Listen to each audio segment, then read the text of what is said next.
I'm not sure how many slits I cut into the tube.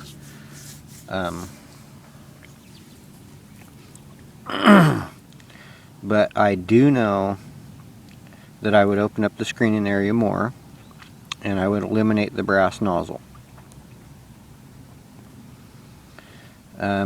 Reason I say that is because it didn't look like it was necessary, for one. It looked like it was self-ejecting material at the angle it was at, which would be fairly close to, like, say you were using a crash box. You know, if you were to able to put that in line with your system before the jet log. I don't think it would do so well after the jet log, like if the jet log was connected right into it, just because of the nature of how jet log works. It forces a lot of your material to the opposite side of the tube when you're where your high pressure water comes in. And I've noticed this last year when I was dredging using it on my setup. I was running my 7-foot long, 10-inch wide box. It was over under setup, custom made flare. You've seen it in the other video. When I was using a jet log with that system, it would move all the water and material down one side of the box. In fact, it took all the powder coating out of the inside of the header, or the flare. On that side, it was moving all the material down. Do I think I lost gold because of that? Maybe. Possibly. I think I would change that up in that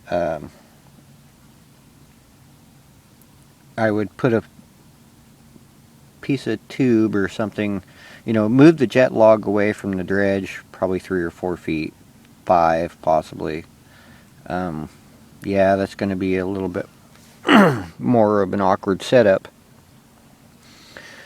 Or I would use a suction nozzle and push the material up.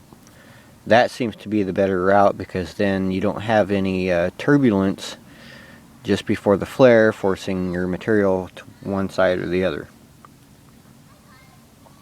That would allow for a more even distribution before it hits the screens. Other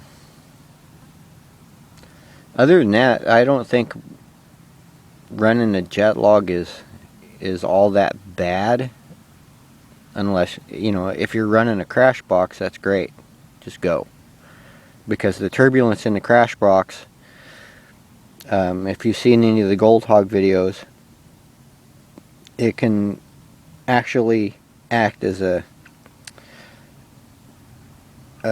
kind of a fluid bed right up under where the crash box is doing its thing. So, each kind of device has its own use, so you just got to develop your system to collect the gold that's in your area. Around here, it tends to be really small, fine, flaky stuff for the most part, especially in the south.